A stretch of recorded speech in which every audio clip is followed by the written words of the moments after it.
टुनटुनी चिड़िया अपने छोटे बेटे मन्नू के साथ उड़ते हुए भोजन की तलाश में जा रही थी। अभी पीछे से कोई लकड़हारा जिस पेड़ पर टुनटुनी चिड़िया का घर था, उसी पेड़ को काट कर ले जा रहा था। और उस जालिम ने ये भी नहीं देखा कि पेड़ पर किसी चिड़िया का घर था। दोनों माँ बेटे भोजन खाने के बाद अपने घर की तरफ वापस आते हैं, तो टुनटुनी चिड़िया देखती है कि उसका घर तो टूटा हुआ पड़ा था और वो पेड़ वहां से गायब था जिस पर उसका घर था।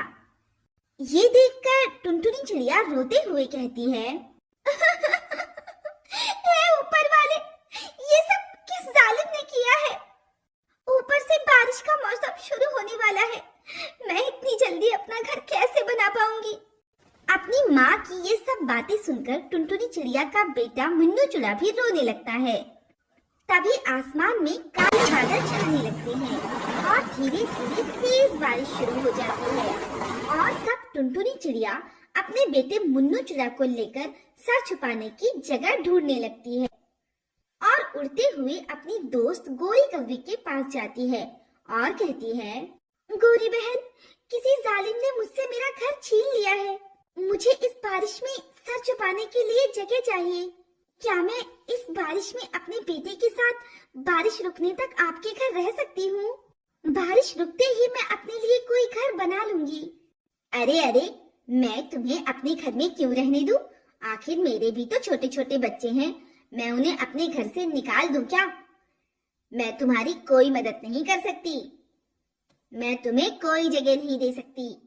अपनी दोस्त से इस तरह की बातें सुनकर टुनटुनी चिड़िया को बहुत बुरा लगता है और वो शांत होकर उसी बारिश में उड़ते उड़ते अपने बेटे के साथ रानू चिड़िया के घर जाती है और कहती है, रानू बहन, इस बारिश से मेरा और मेरे बेटे का बहुत बुरा हाल है। ऊपर वाले के लिए मुझे थोड़ी देर अपने घर में जगह दे दो। जैसे ही बारिश रुक जाएगी, मैं अपना कोई ठिकाना ढूंढ लूंगी। रानू चिड़िया को टुनटुनी चिड़िया और उसके बेटे की भीगी हुई हालत देखकर उन पर दया आ जाती है और वो उन दोनों को अपने घर के अंदर आने देती है और फिर आग जलाकर उन्हें खुद को गर्म करने के लिए कहती है। फिर बारिश रुक जाती है और टुनटुनी चिड़िया अपने बेटे को लेकर अपना घर बनाने में लग जाती है और उसी वक्त वहाँ रानू चिड़िया भी आ जाती है और वो टुनटुनी चिड़िया की उसका घर बनाने में मदद करती है। इस तरह टुनटुनी चिड़िया का घर जल्द ही बनकर तैयार हो जाता है और टुनटुनी चिड़िया उसमें रहने लगती है। इसी तरह दिन बीत रहे थे। एक दिन जंगल में तूफानी बारिश आने के कारण गोरी कौवी का घर टूटकर उसी बारिश में गिर जाता है। गोरी कौवी अपने बच्चों के साथ एक पेड़ पर बैठी थी और मदद के लिए पुकार रही थी। जब टुनटुनी चिड़िया ने उसे रोते हुए देखा तो उसे उस पर दया आ गई और वो उसके पास जाकर बोली, अरे बहन, तुम क्यों रो रही हो? हम तो दोस्त है ना, तुम अपने बच्चों को लेकर मेरे घर आ जाओ। जब बाढ़ का पानी सूख जाए तो तुम अपने लिए कोई घर बना लेना, तब तक तुम मेरे घर रह सकती हो।